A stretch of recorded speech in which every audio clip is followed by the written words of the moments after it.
My name is Joan Kerr, and we're happy to have you with us for today's program.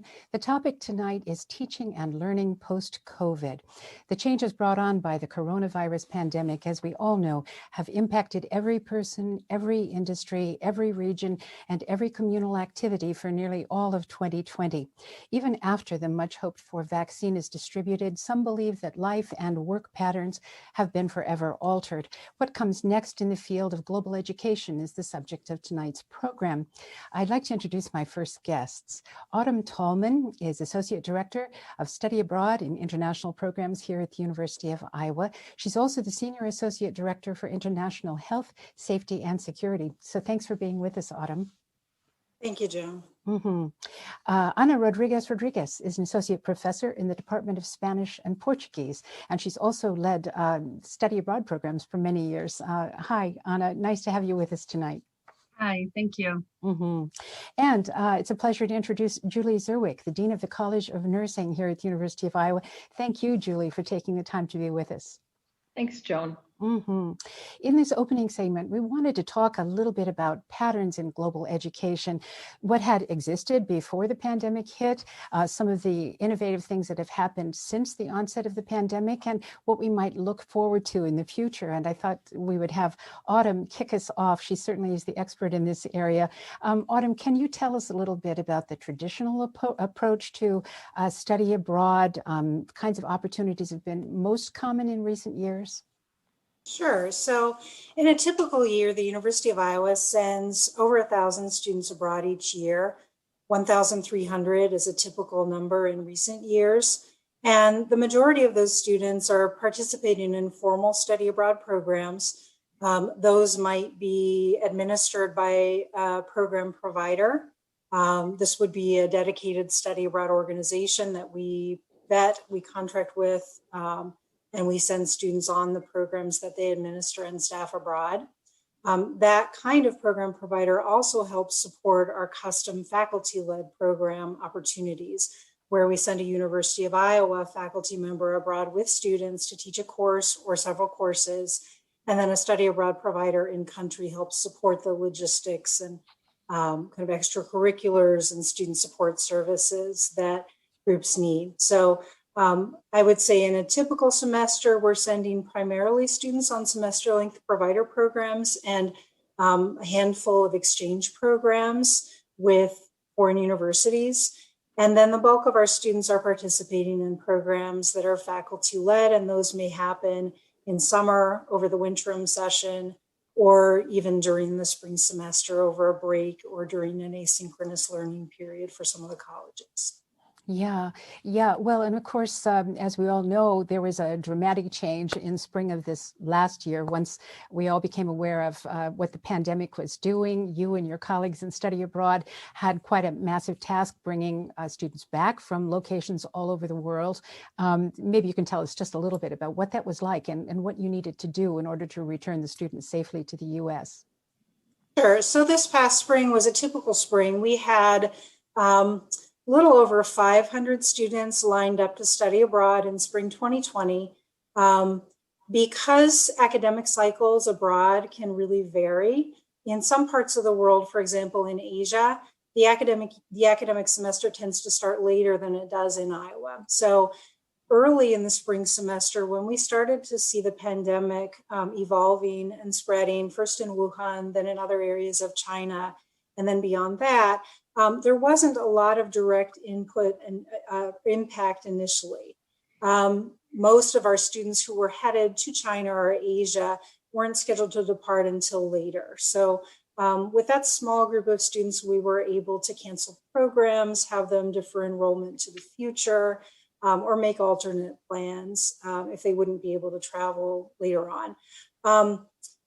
Really, it was in March when it became an all hands on deck process of coordinating the return of hundreds of students from Europe, then from Latin America, from a few places in Africa and some other locations in Asia. And that all needed to happen in rapid succession over a period of days. Usually we have a system in place where one person will be on call to handle crisis response for any of our travelers abroad. That's often me or somebody else who may be carrying the emergency cell after hours. And in this situation, it simply wasn't possible for our staff to just turn a crisis situation over to one person or a smaller team of people. We needed to scale up. So that meant that really everyone on staff and study abroad in one way or another was involved in reaching out to students, to program providers, to parents, either helping in the process of bringing students home, or also importantly, once they were back, helping with all of the follow-up details. These were students who were shocked, dazed, disappointed, sad. They were having an amazing experience, and that was cut short. And I think initially the students who were in Italy and then Spain, two of the countries that we first brought students home from, it really hadn't sunk in for anyone quite yet that we were in for the long haul with this. And so initially we had students reacting to the news from their program provider or from us that they needed to return home with a kind of disbelief or lots of wishful thinking. Lots of students who came up with plans to say, well, how about I leave Italy and I will go backpack around or spend some time in Ireland, and then this will blow over in a few weeks and I'll come back. So it really was a series of many conversations about risk tolerance, about what we anticipated in the weeks and months to come, to really help make it clear to everyone that this was an issue about health risk primarily. But when you're talking about international travel, there's more to it than just a simple assessment of where the health risk is or isn't. A pandemic is a moving entity. And so being back in your home base becomes really important when something is evolving in often unpredictable and swift ways. And so we talked with students and parents and really tried to convey that aside from assessing health risk in different locations, as this evolved, we really started to see restrictions on travel. So just because you're in a location that is relatively low risk health-wise, it doesn't mean it's going to stay that way. And even if it does stay that way, it's possible that commercial air travel will be disrupted. We saw that happen. We saw many routes just swiftly disappear. In some situations, we did indeed involve charter flight plans to help get a few students home.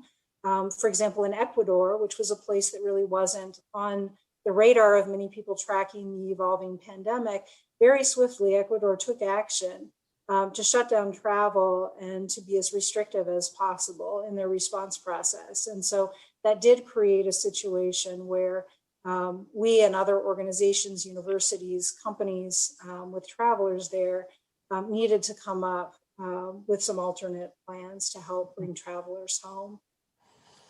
Yeah, wow. I know it was a massive undertaking, and thankfully everybody came home safely, and that is terrific. What do you think will be happening in the spring semester, on towards summer, next fall? Obviously, we all know that there are lots of vagaries about the vaccine and its distribution and when things will begin to truly open up again.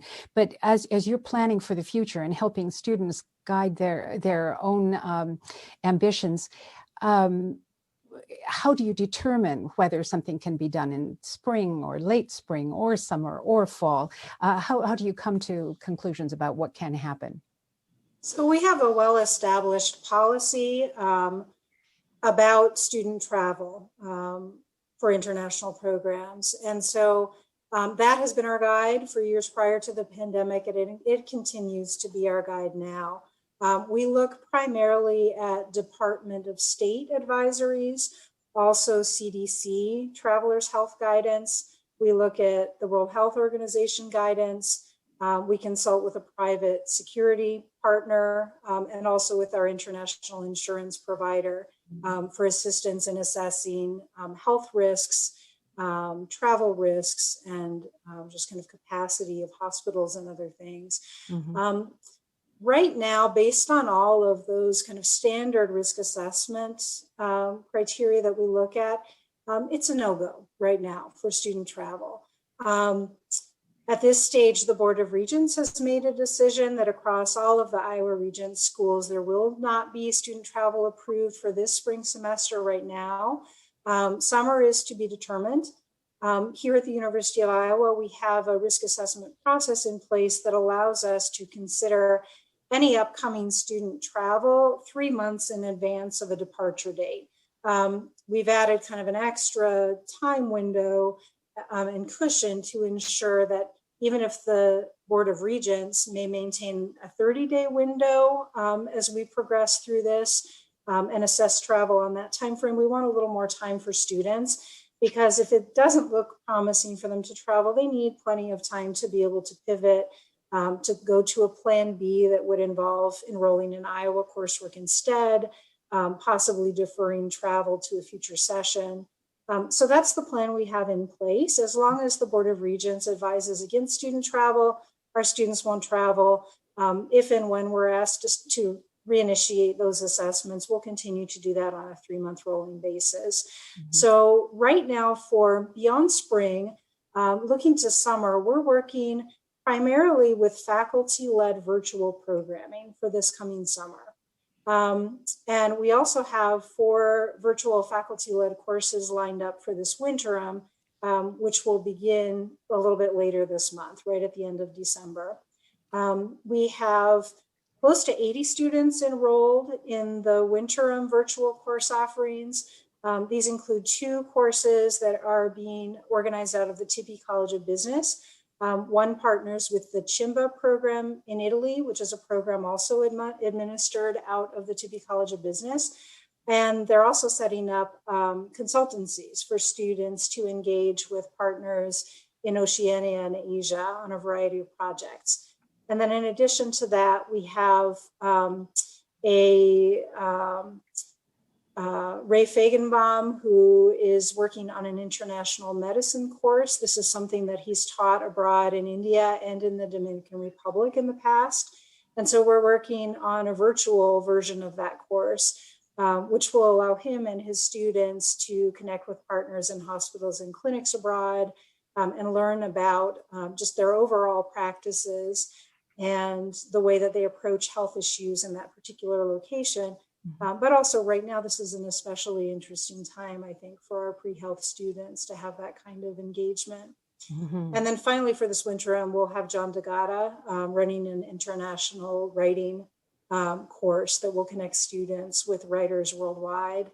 And they'll be engaged in the writing process and also just considering the concept of travel writing and what that means when you are place-bound. So a lot of our process now has meant a kind of pivot to virtual learning, yet with a recognition that that certainly can't replace travel programming. It doesn't replicate it either. It's a different animal. So I think for some of the courses that we traditionally teach abroad, they do lend themselves to that kind of virtual pivot. But at the same time, there are other courses that don't necessarily. Looking beyond summer, that's, I think, where things get interesting. We do have students applying for summer travel programs offered by providers. I'm not hugely optimistic that we'll be able to support travel quite yet. I think a lot really depends on what happens with the rollout of vaccinations. How accessible are they? How effective are they? If you need to have more than one vaccination, how frequent will that need to be? If you're due for one and you're abroad, how accessible would that be? So I think there's still a lot to come. We're really right in the middle of this situation. And it's very hard to look into a crystal ball and know exactly when travel can reinitiate in the way that we're accustomed to when there isn't a pandemic. Yeah. We will see, I do see some of our program providers constructing rather elaborate kind of risk assessment tools that aggregate data and pull together a variety of risk assessment indicators to kind of help determine where they are willing to run programs or not, and when they can initiate one or when they need to pull the plug. So it will be interesting to see that evolve. However, right now, I don't think that that kind of risk assessment tool is very helpful for student travel. It may be helpful if, for example, a faculty member has an essential need to travel. And so we're trying to plan kind of a window of opportunity for when a few weeks from now is a good time to go to X place. That kind of risk management for travel, I think, is possible now. We see in the private sector and among humanitarian organizations that travel is certainly continuing in some capacity when there's an essential need.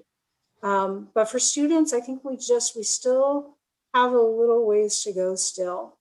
And when things do start up again, I think it's going to be very important for us to continue some of the solid partnerships that we have with study abroad providers abroad who have staff on the ground year round and can help our students and our faculty who go and who visit in the future. Yeah, it's a complex puzzle. Lots of pieces have to fit together and in order to make it all work and provide for the safety. And I know that this is maybe a good time to move on to Ana, because Ana has done the Valladolid program in Spain for many years with her students, and that's a summer program. I imagine it's disappointing for you to hear, Ana, that summer travel may not happen this year for University of Iowa students and for the course you teach. I wonder if you can give us a little bit of a picture of what that study abroad program is like in normal times and what you feel it does for your students who can take part. Sure. The Valladolid program has been very successful in the last few years. I started directing it in 2012. And it's a success because it's the perfect study abroad experience. It's 6 weeks when you go to Spain, to the city of Valladolid. Students take classes over there with faculty from the University of Valladolid, and they get credit they can use towards their degree here in Iowa, of course. I should say that they have a faculty member who goes with them. It has been me in the last few years. So they feel very secure, very safe, because there is someone from Iowa who also is very knowledgeable with Spain, who can be like, a bridge in the experience. These shorter programs, everything is very intense, everything happens very quickly. So you have to make sure that the students get adjusted really quickly so they can enjoy the stay in a very, very good way. So again, for 5 weeks, they are in Valladolid, they take classes and they live with host families, which is one of the wonderful things of this program. The families are very well selected. They have a real interest in helping students from abroad, and they live with them. They only speak Spanish, so students practice their Spanish very well. It's amazing how their Spanish improves in just a matter of a few weeks over the summer. It's incredible. And the last week of the program, they are not in Valladolid anymore. They have a week of independent travel. They travel in groups. I don't go with them. I stay in Spain with my cell phone, with my internet, with everything in case they need me. And even if it has never happened, so I cross my fingers. But if someone gets sick or needs really, really help, physical help, I would be there immediately.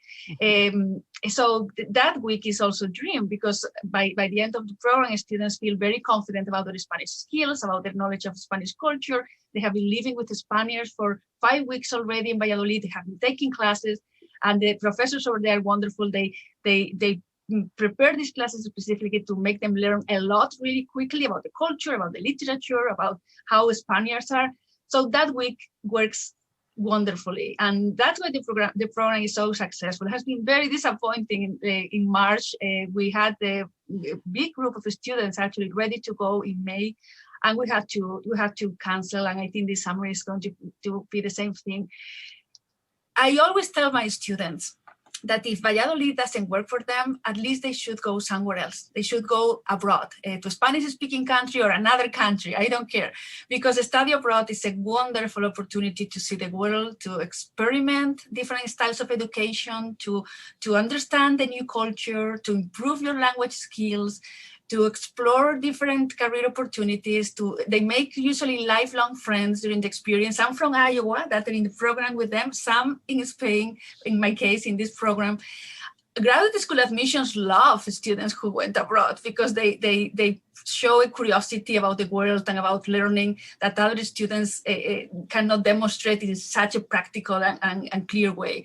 I could go on and on, but I can summarize saying that study abroad is an amazing life experience, but also students with a study abroad, they develop global competency. It's a personal awareness and respect for other cultural perspectives, other cultural norms. They develop an ability to adapt and to be flexible in unfamiliar situations. They have to confront a lot of unfamiliar situations during this type of experience. And they learn how to effectively communicate across cultural and linguistic boundaries. So I think in today's globalized world, global competencies is critical for the future of our students. So I always tell them, come to Valladolid if you can, but if that's not your program, make sure you go somewhere else. And I always talk to people around the university, let's make this easier for our students. Let's try to make this easier and maybe cheaper because sometimes they really want to go and it's hard to pay for the program. And there are nice scholarships and other opportunities, but I would love to see our students going abroad. And I know today we're talking about things that are changing. I would like to also mention, I don't want this type of program to change. I mean, what makes these programs magical and so special and really life-changing is that they are there surrounded by people from other cultures, and they grow so much as students, as foreign language speakers, and as persons in general. I am a true fan of study abroad, and I can't recommend it more for any student. Wow, well, it's a great testimonial. Thank you, and I think everybody on this call will agree.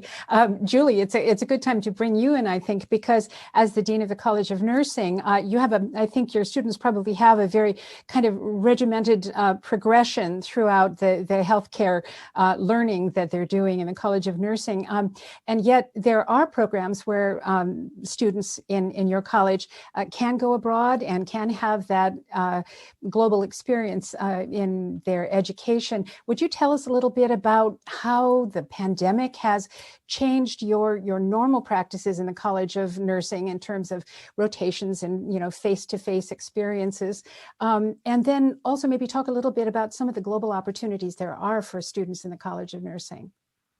Thanks, Joan. I think the health science colleges have been in a bit of a different position than many of the other programs on campus, because we have been able to communicate with the academic leadership of the university that there's a need to maintain face-to-face contact for health science programs. So we've been able to keep students in their clinical courses, in their lab courses. They're very well protected in terms of the personal protective equipment that they have to wear. And then we're very careful in terms of what courses they are doing in a classroom, for example. So much of their learning also that was classroom based switched to a remote or some kind of a combined learning opportunity. So they've been progressing. We've been very successful working with our good colleagues at the University of Iowa Hospital and Clinics to keep students moving through graduation.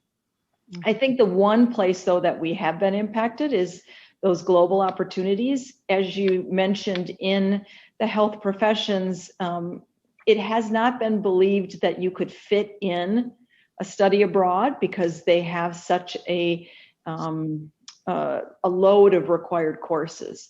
However, we've seen that that's hugely valuable and have found some ways to try and build in opportunities where students can go to other countries. And the example that I would give is we have a community health practicum now that occurs in Eswatini, and students spend the first part of the semester preparing for that experience, learning about the community that they're actually going to be engaged in, and then traveling there and spending 2 weeks where they're working part of the time in the hospital, part of the time in the community with high school students, with nurses there.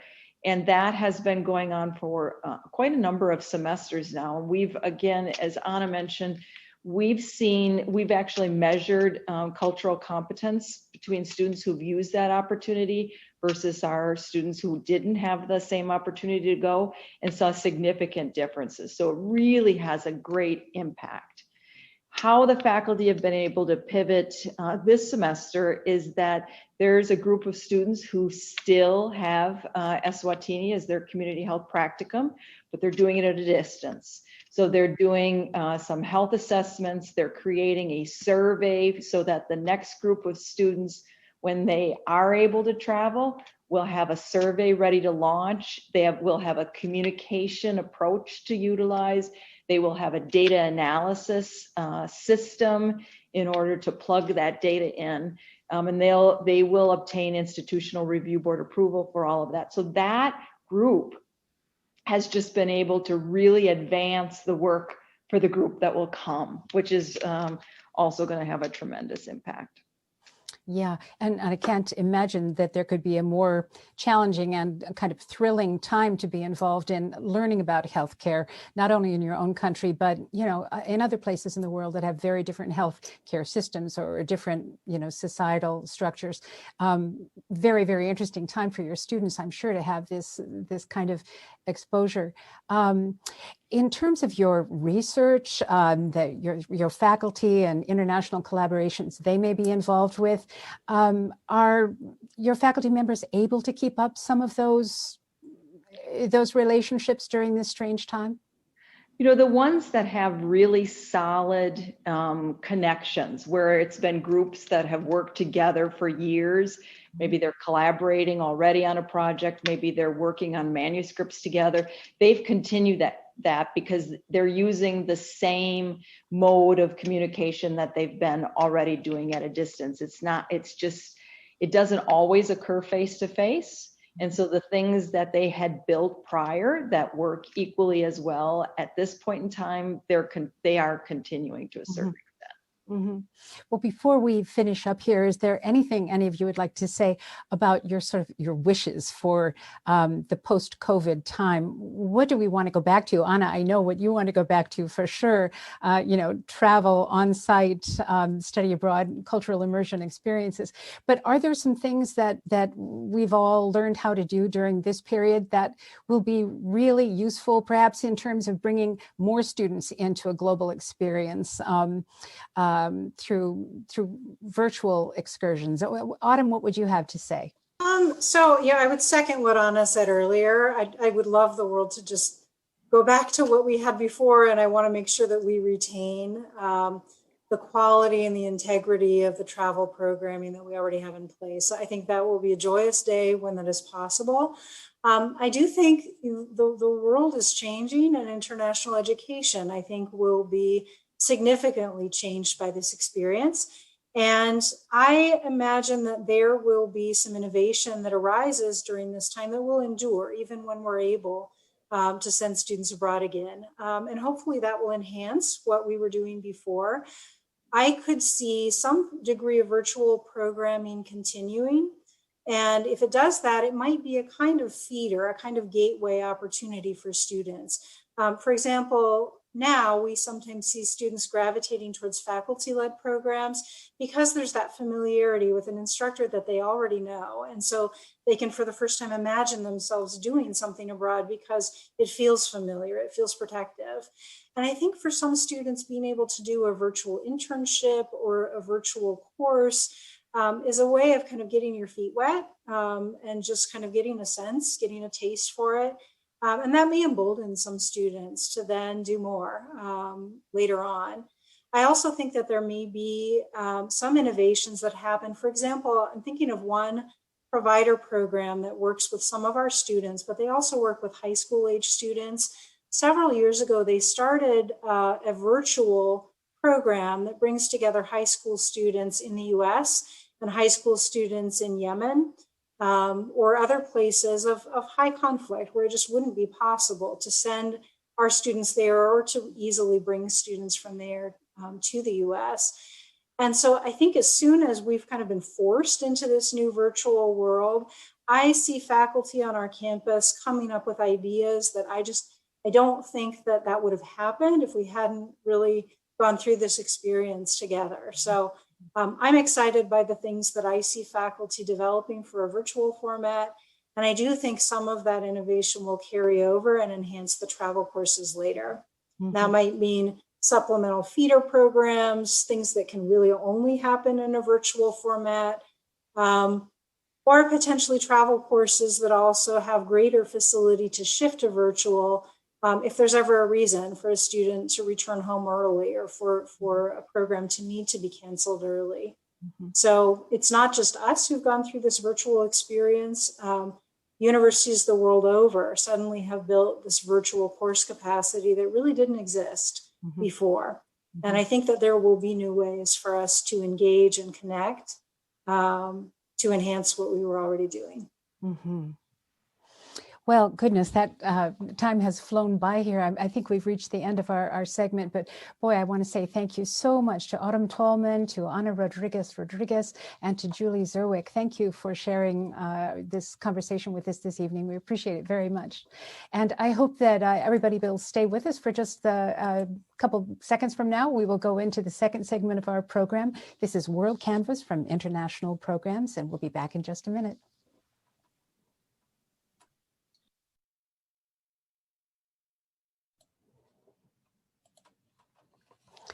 Hello, my name is Joan Kerr, and we're happy to have you with us for this second segment of World Canvas. I'd like to introduce our guests. We are going to go first to Cassie Barnhart in just a moment. She's an associate professor in the College of Education here at the University of Iowa. Also joining us is Jeff Lai, a graduate student in the College of Education at the UI, and Amy Alice Chastain is associate professor of instruction English as a second language here at the University of Iowa. Thank you all for being with us this afternoon. Really appreciate it. And it's good to see you all. Cassie, I wanted to go first to you. As a faculty member in the College of Education, I know you have been utilizing virtual platforms for teaching and engaging with students since the onset of the pandemic. But you've also used virtual platforms for some of the international collaborations you've undertaken with the University of Oslo. I know you have other international research projects underway. How does technology aid you in your teaching and in your research or professional development?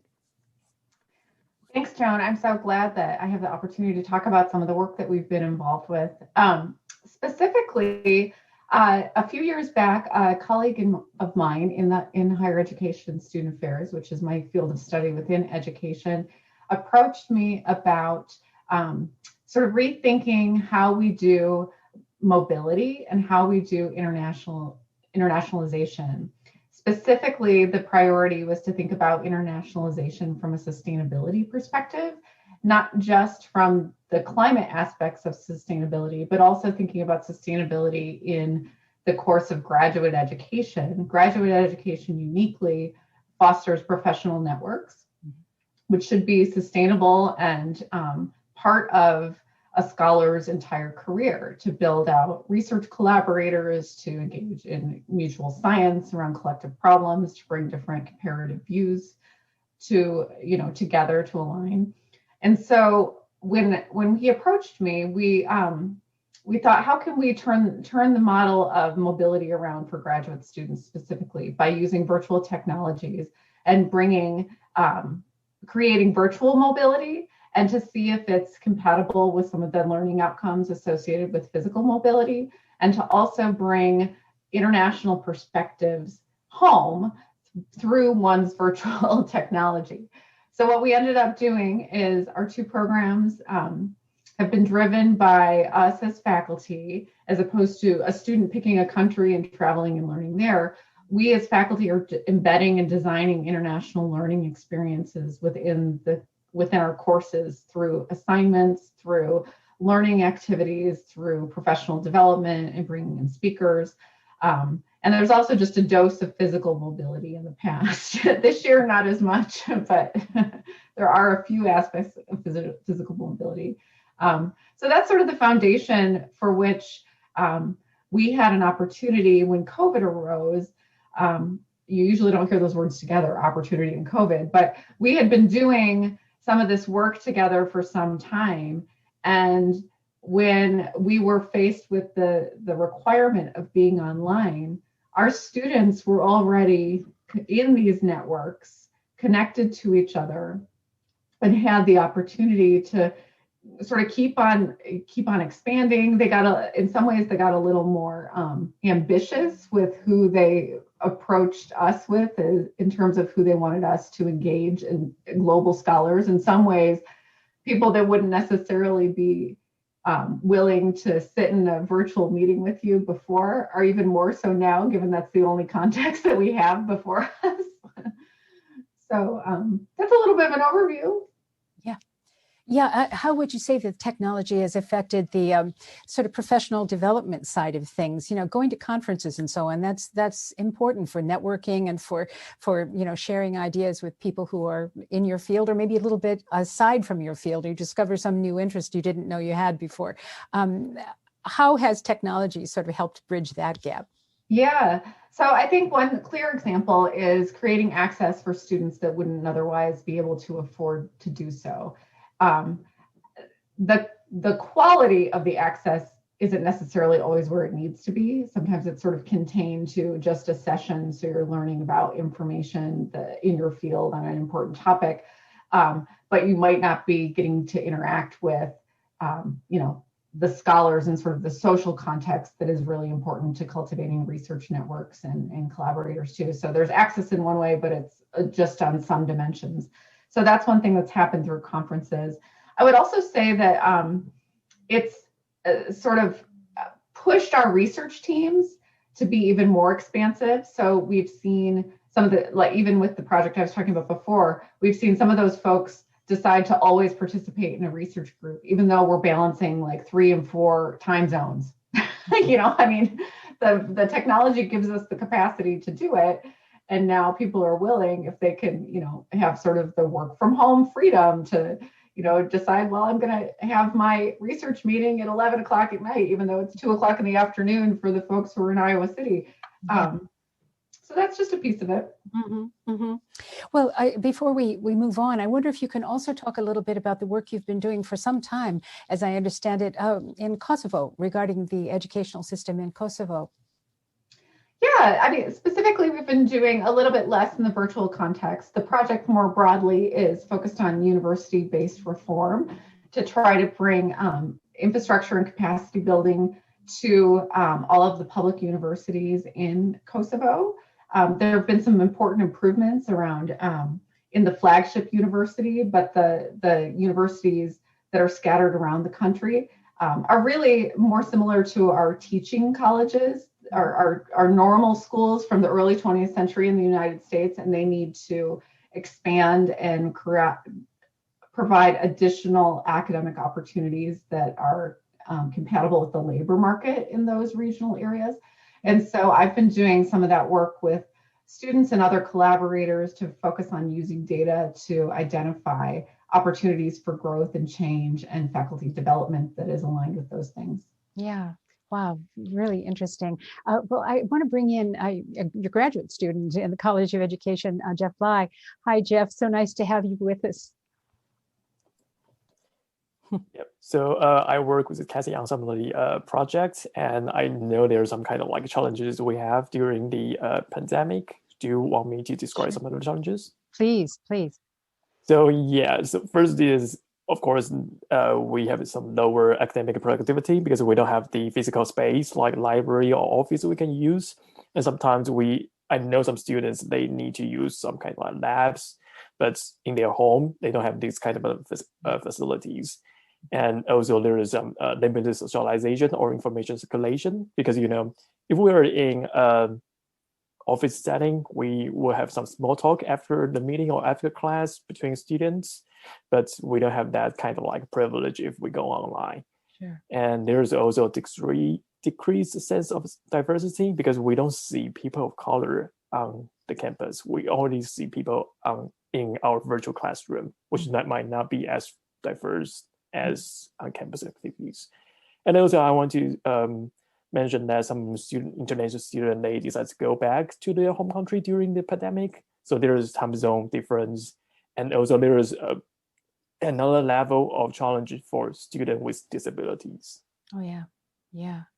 We've talked about some of the limitations. Are there any benefits that you feel you've discovered during this time when you're working more remotely?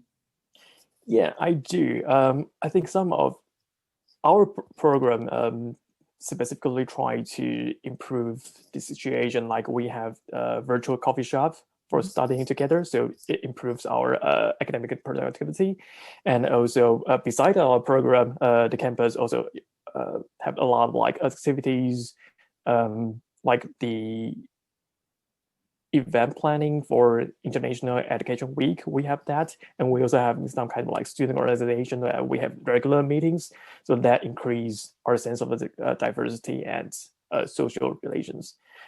Also, there are some benefits like I'm not a very good person to do presentation, so during this pandemic situation, I can just put the scripts beside my screen, so I can just read it rather than very nervous and I don't know what I'm going to talk about.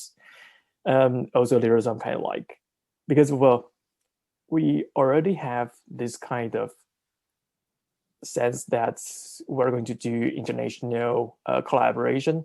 So going online, it's like there's no difference because we're going to do online no matter the situation. So that's one of the benefits we have. Yeah, it's hard to imagine what we would be like during this period where everybody is so contained in their own spaces if we did not have all of this technology to help us, to allow us to work from home, to do whatever. I can't really imagine what that would be like. And for most of us, I think this isn't at least 100% of the time the desired way to get along in the world right now.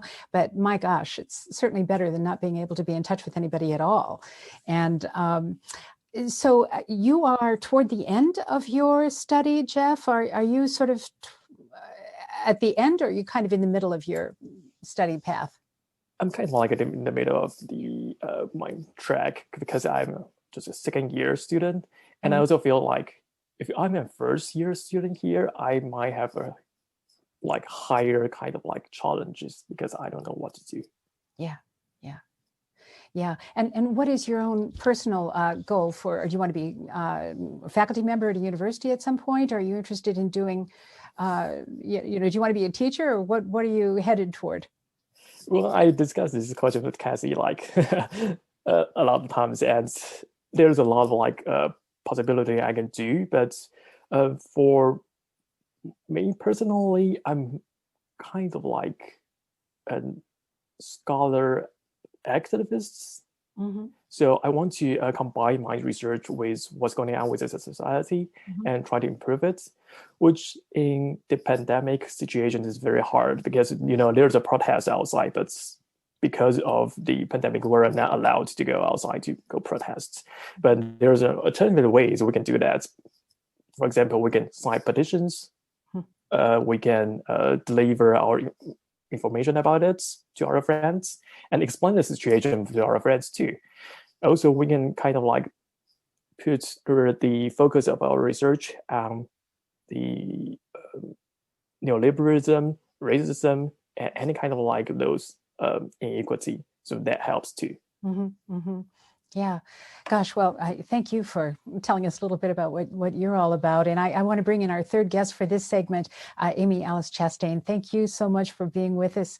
And so you teach in English as a second language, and what an important program this is. I know that technology has made it possible for you to offer instruction across borders or your students wherever they may be. But there is also the element of cultural understanding of what it would be like to be a student attending the University of Iowa, and English is not your first language. So you have many, many complications, and many of them very, very exciting. How can you help your students feel all of that while you're working virtually?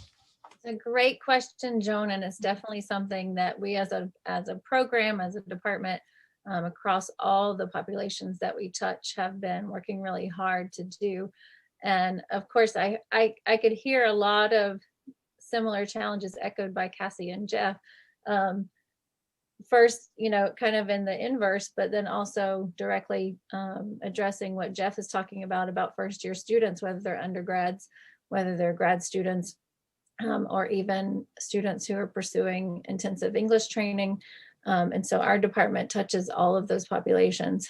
And certainly it was a surprise, but a pleasant surprise that we were able to welcome new students, even though the numbers are, as you can imagine, are much smaller than they have been in past semesters. It's encouraging that there are students around the world who went ahead and enrolled, even though they had travel restrictions and visa restrictions and limitations to come and join us.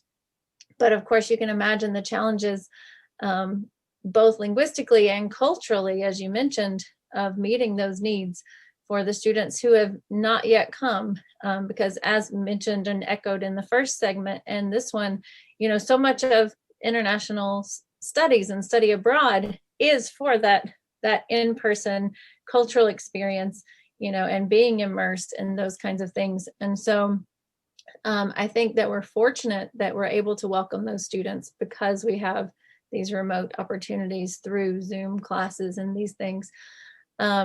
But the challenge, of course, is we've had to make a lot of adjustments to the expectations, to the requirements for our courses, because students who are still in their home countries are limited to what they have access to or to ways that they can practice their language outside of the time that we have together on the screen. And so one of the partnerships that I'm really thankful for that we've been able to continue remotely is our partnership and collaboration between ESL programs and the Department of Rhetoric, and specifically their Conversation Center practicum course. And so our director and I, in the past semesters, have gone in person and done some training with those students who are signed up for learning, to communicate effectively with people who use other languages natively. And so we did that training and that kind of workshop in Zoom. We opted to do that rather than any sort of recorded thing because we believe that the opportunity to interact is really important. And so we did it live, but via Zoom. And so rather than those students coming and visiting in person in our classrooms, and this is across all of our different programs, we have these students embedded in our intensive English programs, in our credit-bearing programs that's largely undergraduate enrolled students, but also in our TA courses that are focused on oral communication. We had those students embedded in those classes virtually this semester, 100% virtually. And though we haven't viewed all the survey results yet, just anecdotally from being one of those teachers who had those students embedded, I feel like it went really well. And my class specifically in our credit-bearing program had the most students not in the country. So the overwhelming majority of that course that I taught this semester had students in their home countries, and they represented, as a group, we represented 5 different countries. So in that one class. Wow. So, the challenges are there, but we're finding ways to compensate as much as we can. So, for example, when students are practicing their oral skills, do you find that, did any of the students in the class develop sort of a friendship or decide they wanted to communicate, for example, with one of the embedded students in an out of class time? Did some of those friendships happen so that there could be more practice and more friendship making? Yeah, interestingly, the one example I had in my own class of that is I had one grad student in that class who was originally from Korea. And through conversations outside of class with one of the partners, the partner introduced her virtually to another friend who was interested in meeting students, here from other places. And they have since met for coffee and all sorts of things. And so I was really surprised and very happy to hear that was still able to happen even under these circumstances, because I can't imagine, having been a study abroad student myself, I can't imagine coming from another country into kind of a lockdown situation in a new and unfamiliar country and not having those natural opportunities to meet people in my community. Yeah, yeah. I'll just switch over to Cassie for a second and ask, within the College of Education, do you have a number of students in the College of Education who are international students? Do you have quite a large number of international students in any given year in the College of Education? I mean, certainly we have a number of international students enrolled in the College of Ed. I would say, at my perspective, my vantage point, my department is all graduate students. Oh, it is. Mm-hmm. So I don't think I can comment fairly on teacher education programs, and arguably teacher education programs have a lot of domestic students because they tend to work in the US. What were you thinking about that, Joan? No, well, I was just kind of wondering, just generally speaking, in the courses, this semester, some courses had some in-class time and then some virtual elements as well. So there's a certain period of time when you do get to be face-to-face with a teacher or with the other students, but then the other portion of time might be all virtual. And I was just wondering how you have experienced both fellow faculty members and students, whether graduate students or undergraduates you might know. Have you felt that there was a certain kind of, tough times sort of bring a certain kind of community out within a group that might not form so easily if life was just going on as expected, Sometimes these odd circumstances we find ourselves in, I imagine it's true with faculty members as well as students, you find yourselves connecting sort of in new ways, in different ways. I think that one of these criteria is the difference in some ways between undergraduate and graduate education. When graduate students enroll, they already they love at higher education, right? You're not going to pursue a master's or a doctorate unless you have a lot of motivation to do so. And so I feel really privileged with the extent to which the students in the classes that I teach are highly motivated to engage. Even if the circumstances around them require them to have their video camera off, they're still in the chat and using their voice and whatever they can do to stay engaged. And I think that was evident when we did our international exchanges too with the University of Oslo. Some of the students don't have a space where they can have their camera on, but they're still very much engaged. Mm-hmm.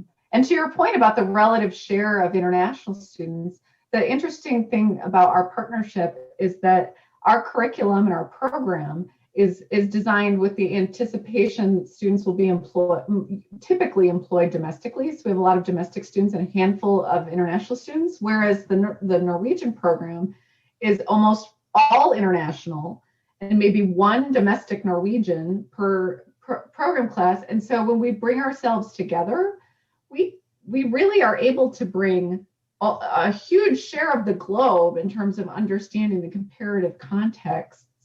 And so we've been discussing how are different nations and universities dealing with the COVID pandemic itself, and how is it affecting universities? Because we're in the favorable position of not just living through it, but being scholars who study these sorts of things about the exogenous shock of a pandemic on the institution of higher education as higher ed scholars. Mm-hmm. So what are the governance issues? What are the enrollment impacts? What are the systematic ways of using data to reform funding problems?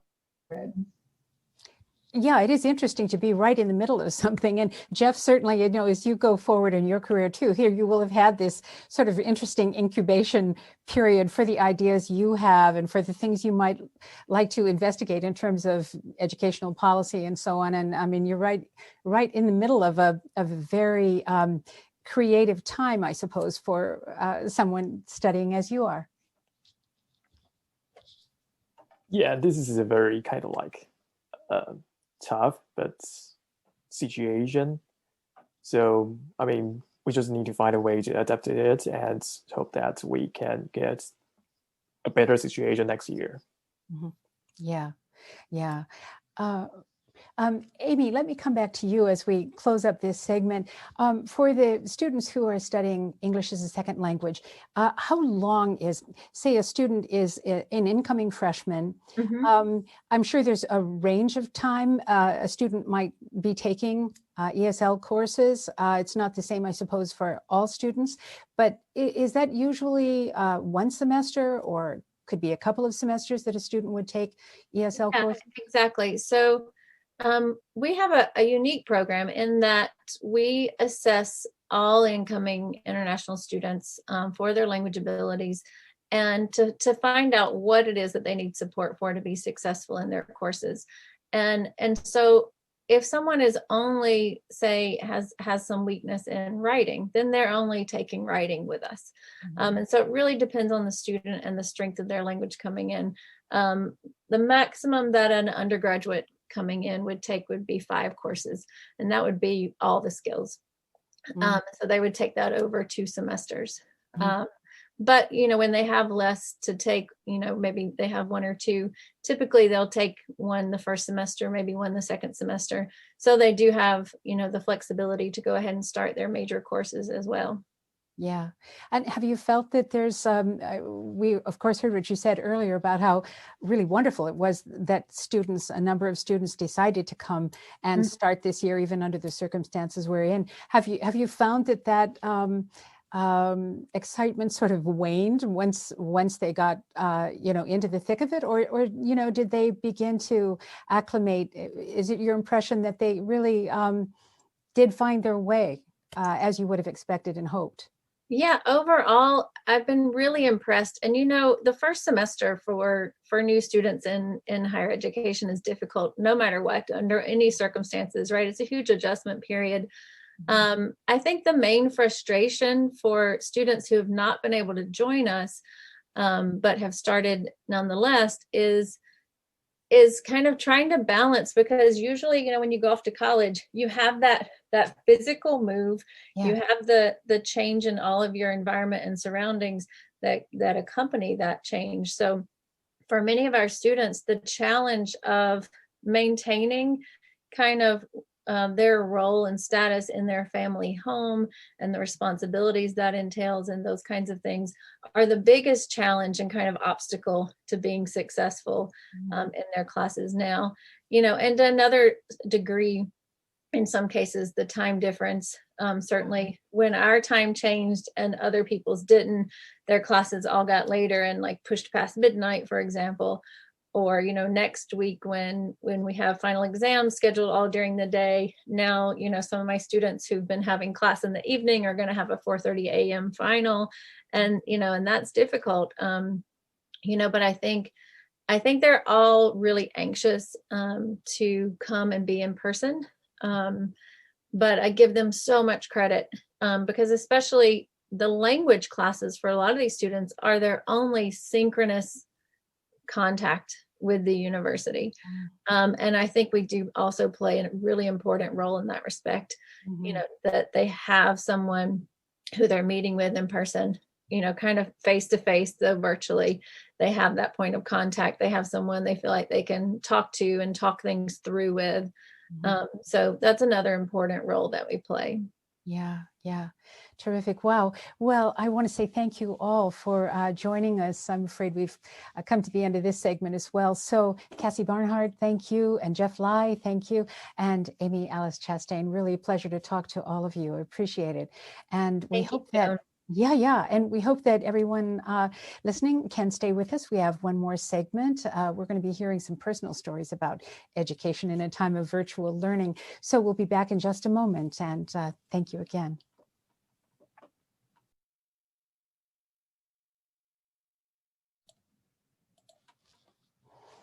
Hi again, I'm Joan Kerr, and this is World Canvas from International Programs. Real pleasure to have you with us as we welcome our third group of guests to join us for this third segment. Our guests are Monica Ernberger, an advisor in study abroad in international programs here at the University of Iowa. Thank you, Monica, for joining us. Also, we have Lynette Lang, who is an undergraduate student in the College of Liberal Arts and Sciences here at the university. Hi, Lynette. Thank you. And a special welcome to Volkan Orhan, who is a professor in the School of Music here at the University of Iowa, a double bass professor. Hi, Volkan. Thanks for being with us. So, you've heard the earlier part of the discussion, I'm sure all of you, and this time we want to talk just a little bit about what some of your own experiences have been. And I do want to go first to you, Monica, because I know that you, working in study abroad, have been involved, of course, in all of these changes that have had to happen, bringing the kids back, some programs being canceled, all programs canceled in the summer and fall, and now spring, we know. And then as we look forward to the summer, things have changed and a lot of new programs have been developed. And one of them is a virtual internship program. Lynette will be talking about that. And I wonder if you can give us a little bit of background on it as well. Absolutely. I'm really quite proud of our university and the way we've responded to some of these things that have been going on. So last summer, we had almost 100 students ready to head out to do our usual on-site internships in about 14 different countries. These are all for credit, by the way, and run through our partner provider programs. Due to COVID, then we had to pivot and do so quite quickly because we had students who were graduating, who had experiential learning requirements for their certificates or other requirements for their programs. And we had students who were stranded here in the US looking for things to do. We had students who were stranded abroad looking for things to do. It was just a huge moment of disorienting dilemma, as they would say in some learning theories. And it was a hidden opportunity for us to actually become a leader in this new field of virtual global internships. I proposed moving forward with virtual global internships and had almost immediate buy-in from our leadership group to move forward with this new approach. We were one of the first universities to dive into this shift in the nature of these programs. We connected with 4 provider partners who had each developed unique aspects to their programs, enabling them to become virtual in nature. And what's really fantastic is students have been able to do these global experiences in one or more countries, all while continuing to work or take classes here at the University of Iowa and do the things that they need to do here from home. So it's really pretty fantastic in many respects. It's a hidden lining, a silver lining inside of a otherwise sort of dark cloud. Mm-hmm. Well, so to just reflect back a year or so, of an internship that would have been in person, you would have worked with your providers, your colleagues around the world to help set up an experience for the student to go there to meet in person the mentors or the professors with whom they might be working. Maybe it's a marketing internship and you're right there in the office with other folks doing the work you want to do. The virtual, Lynette is an experienced virtual internship participant here, and we wanted her to tell us a little bit about the really exciting work she's been able to do. And Monica, I know that you're very close to this situation that Lynette has been in. First of all, Lynette, I'm just so pleased to meet you because, boy, you have so much initiative and have Thank you. Yeah, because you had taken real life in-person study abroad prior to your virtual internship, as I understand it. Mm-hmm. Yeah. Yes. Yeah. Well, no, sorry, keep going. No, I was just going to say, tell us a little bit about that actual study abroad experience, and then why you decided to go ahead and get involved in a virtual internship.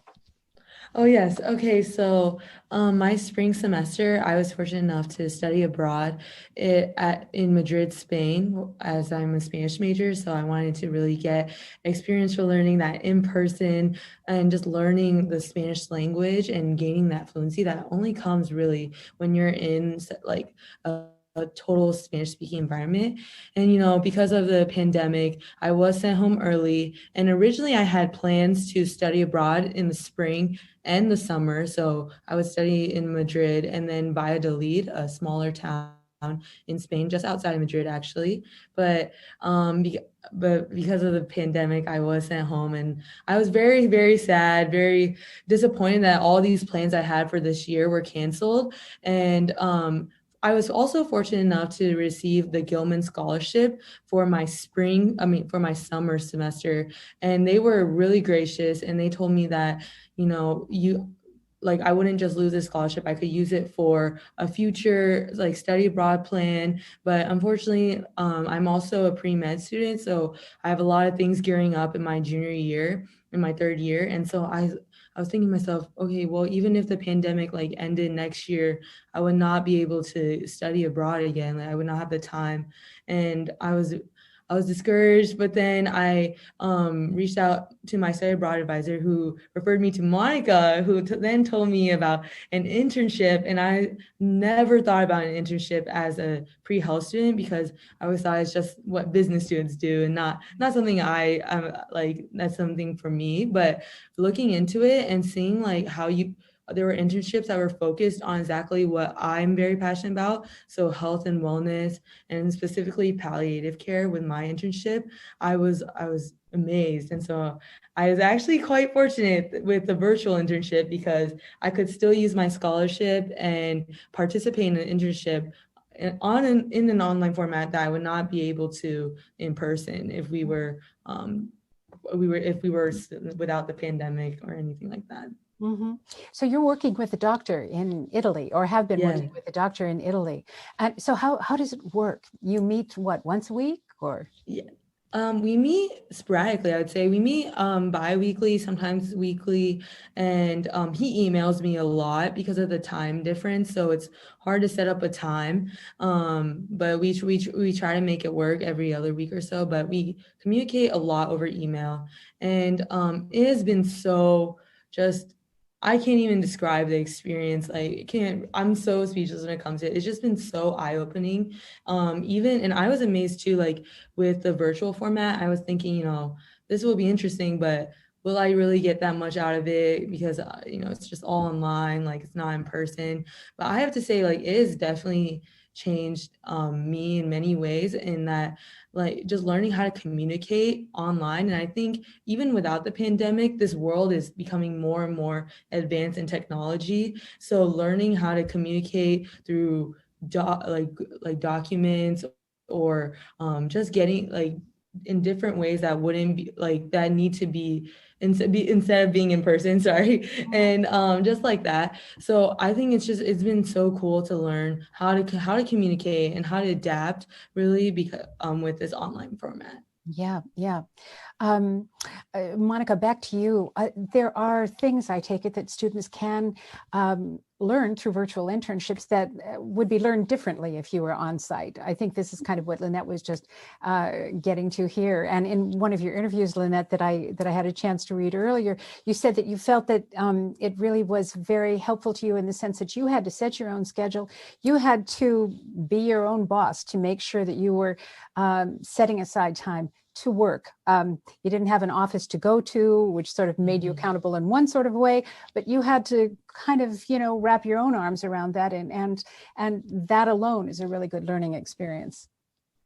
Oh, yes, for sure. So it's just even I think my first project, when it was coming up to the deadline, I was like, oh my goodness, it's in a few days, and time had totally gone past me. I hadn't realized, and I realized from then I needed to be very take initiative, be very on top of my schedule. And I would say I would not have probably learned that with in-person, having to go in every day and then being accountable by other people. But this time it was my responsibility to be accountable to myself, and of course to Dr. Martucci, my supervisor. That's something that we really talk with students about, is achieving that work-life balance in an independent way, because as Lynette said, not only is there a time difference, but since in this case, students who are now doing them in the semester, which they weren't able to do before, by the way. I mean, when these are just 3 or 4 credit classes, almost always they were done in the summer. So now we've got students in the semester able to take advantage of something they never would have before, in answer to your question about how these are, providing unique experiences.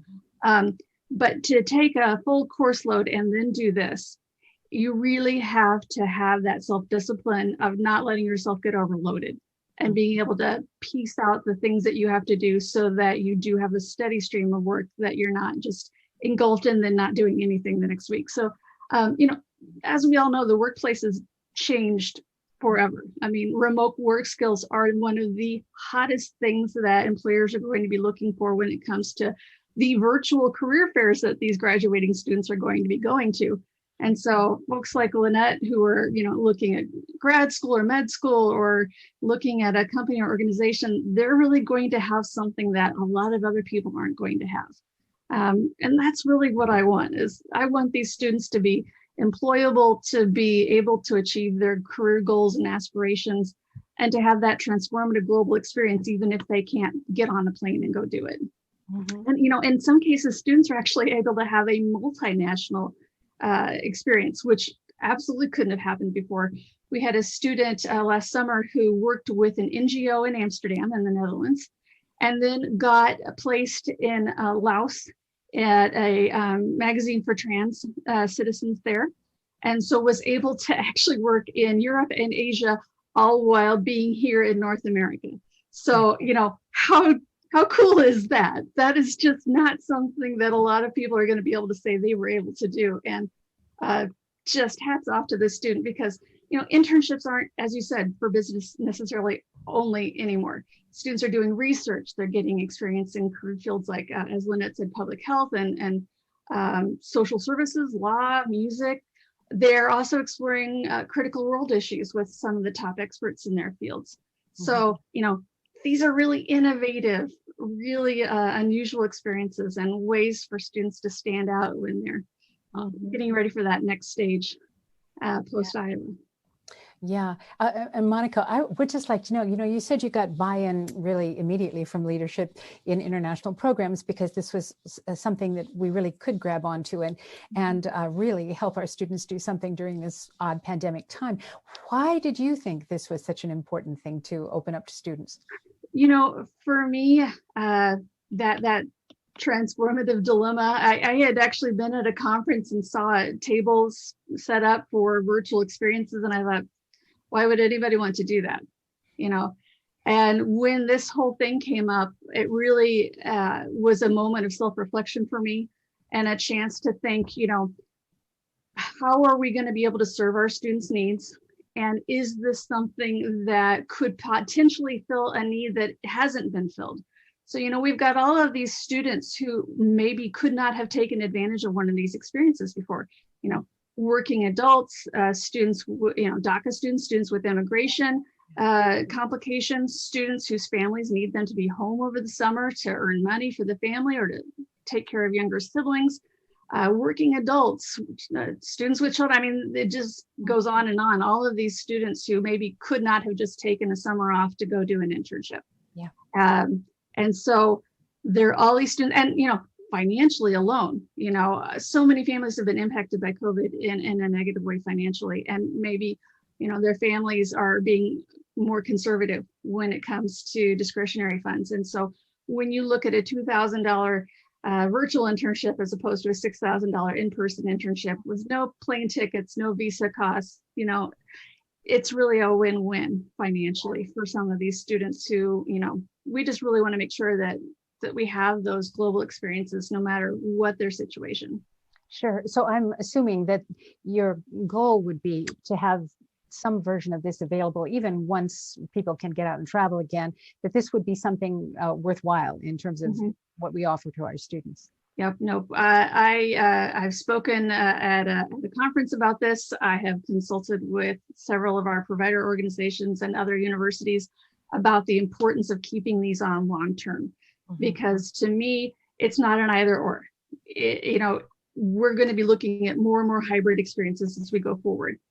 This for the student who can do that route, this for the student who needs a different route. It's looking at things with a more universal design in mind, rather than this is one size fits all. So no, I really see these as a transformative change in our field going forward. Yeah. Well, I want to go to you now, Volkan. You're a music professor, and we're obviously going to talk about some of the things you have done virtually in terms of sort of global exchange with some master classes and so on. But I'd also like to get a little bit of a description from you of what it's been like to teach music students in the new circumstances, because as we all know, music students very often perform closely in ensembles, or there is very direct work with your faculty member if you're a student studying violin, or in your case, double bass. What is it like this semester teaching in the School of Music? Well, pandemic affected everyone, obviously, and so is our profession and field in a much bigger way, in my opinion. Yeah. The teaching changed because of the, I mean, this connection, with outside the, institution or the city that we live in, or the, university setting, also opened up a lot of possibilities to connect with international, professors and artists that actually can really share their information and also experience with our students here, which we actually have tomorrow. We have a masterclass scheduled at Jerusalem Academy with Michael Klinghoffer, Dr. Michael Klinghoffer. And this whole thing kind of started out of a conversation and just saying like, well, we should do something together. We have now this ability to connect with each other, and so we're going to do some exchange collaboration, and I think that's really exciting. In my opinion, I haven't seen him in years, and it will be great to have him connect with us tomorrow. Yeah. Outside of that, I mean, there were a lot of things that obviously changed. I feel grateful to be able to actually connect with students, even though during the pandemic that, we've been lucky that actually we were able to, mitigate our building to actually a function and continue with the instruction this fall. And thanks to Dr. Walker and the team of, doctors and, engineers and scientists that actually came up with all these mitigation plans and adjustments with filtration and ventilation of the building. All these things actually made everything possible to kind of continue with what we do today. But in general, obviously nothing replaces in-person, face-to-face instruction for our profession, because there's a lot of things that kind of don't work as well as just like a conversation, from a distance. There's latency issues and things like that. And but I have been actually using this technology for a long time due to my instrument, double bass, because of the size. Travel is always an issue, so we always consider, I always consider actually reaching out to students and make, connecting more feasible and, available for them to be able to actually take a lesson, or just like actually come, connect and do their audition from wherever they are.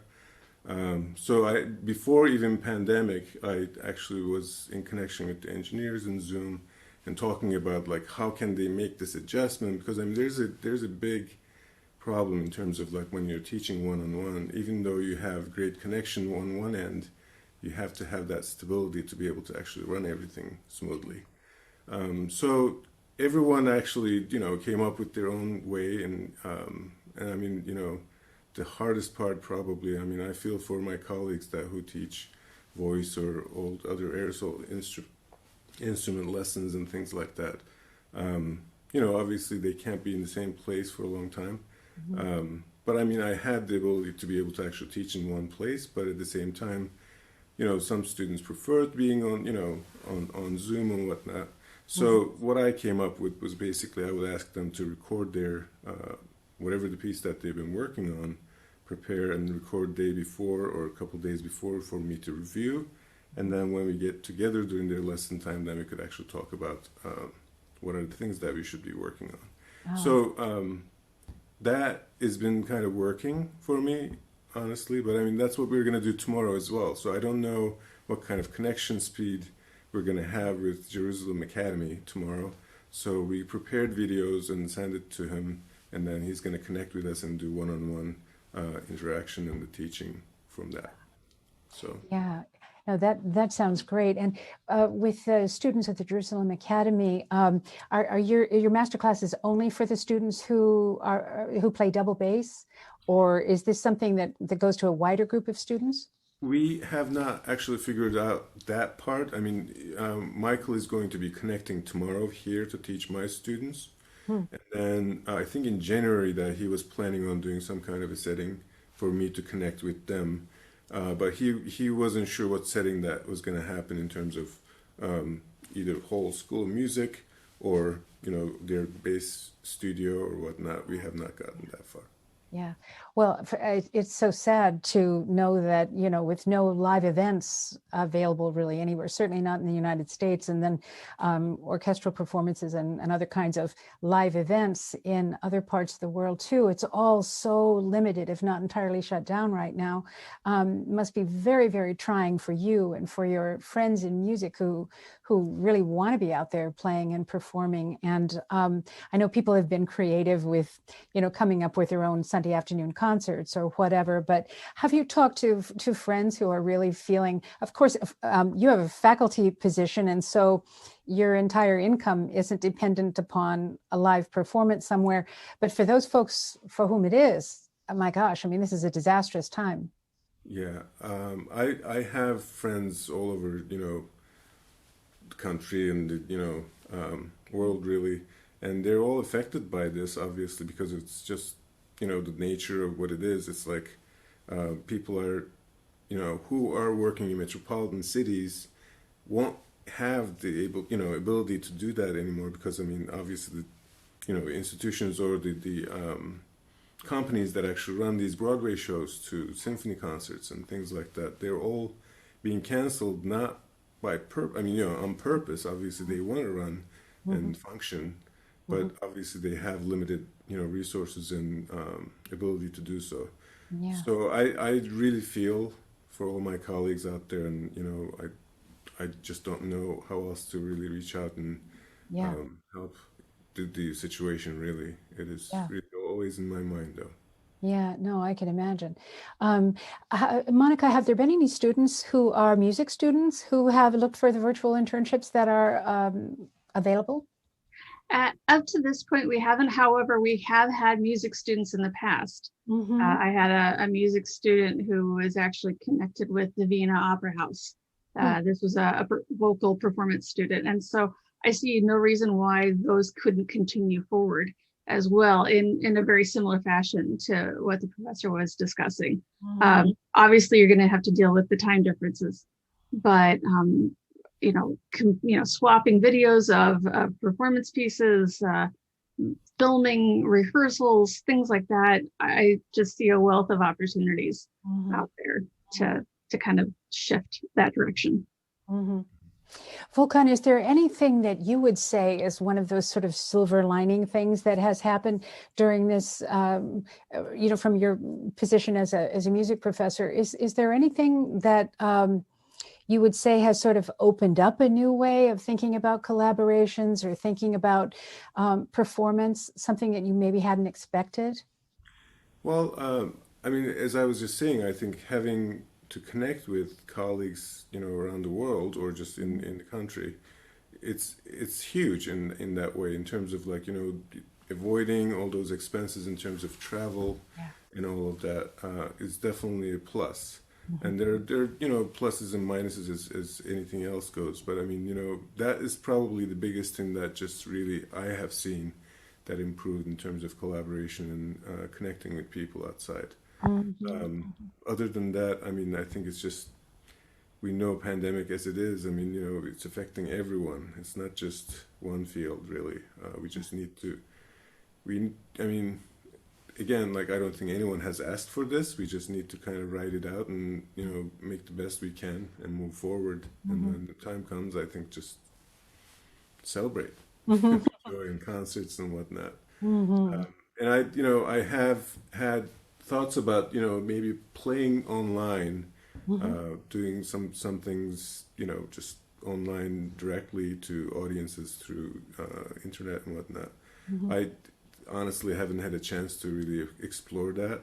with everything else that's going on, kind of, because it's just an adjustment that I have to kind of really, think about too. Someone was actually talking about like really scheduling. I think Monica was talking about really how to manage your time. This was totally new. And when I'm making my teaching schedule, I usually kind of do, certain things and check who's available what time and then make up my schedule based on that. And it was not the same because, I think teaching and, really following through everything that, you need to kind of mute or turn your video off so you can actually improve the latency and all of this stuff. Just like it really is, it's really so much more involved. And there's no time in between. You can't really just kind of take and walk away from anything or just walk down and, grab something to drink or whatever. Even so, I think it feels so much more intense than just normal teaching. So I wasn't actually expecting that at all when I was planning my fall teaching. So I'm going to be actually probably thinking about that a little bit more closer, but just live and learn, just like anything else. Yeah. Well, I know that when I have just been, on Facebook or social media, and I see that a musician has posted a performance, I think of a name like a Yo-Yo Ma, and it just pops up on my screen. It's so absolutely wonderful to hear a performance and to see a musician, moving in front of you again, even though it's just on a screen. It for me, it's wonderful. It's one thing to hear it. It's another thing to see a person's facial expression and to see the way they move when they stroke the strings and so on. It's really quite wonderful. And I know that I'm so looking forward to the time when we can, see you play again in a public space. And nothing, it replaces live performance. That personal, engagement and, seeing that happening live, I think we need to have that back as soon as we can. That's what we're hoping. I'm just speaking for myself. I'm sure my colleagues. I might put a super quick plug for Hampshire Auditorium, by the way. I absolutely loved watching Lincoln Center Jazz live. And one of the things that occurred to me was that when we're talking about reaching the populations, the students who wouldn't be able to experience things, we have a lot of, seniors out there who might have mobility issues and that kind of thing. And they're actually able to participate in that experience without having to come into the auditorium. And also, you're this close. So, normally I'd be up in the nosebleed seats. And with the Lincoln Center Jazz, I was right there watching, So there are some, for me, those little nuggets too. Yeah, I think so too. Lynette, let's just round this all out with you. So you said you are now going into your next year, you'll be a junior? This is my junior year. This is your junior year now, yeah. So now you're getting into your pre-med required courses? Yeah, like application. Yeah.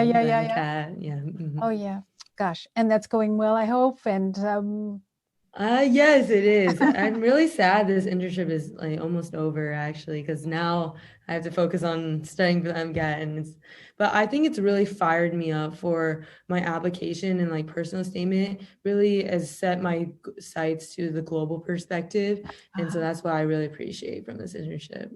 Yeah, gosh.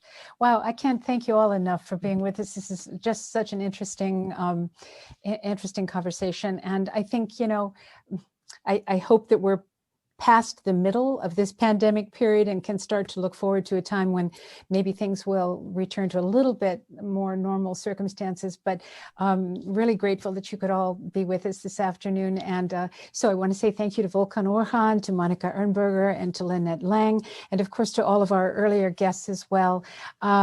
All World Canvas programs are available on iTunes and the Public Radio Exchange and the International Programs website. And you'll also be able to view this program on YouTube. And I hope you'll be able to join us for the next World Canvas on February 24th, when our special guest will be the renowned author Yaa Gyasi. So I'm Joan Kerr. I wish you happy holidays and a lot of joy in the new year. Thank you for being with us for World Canvas. Good night.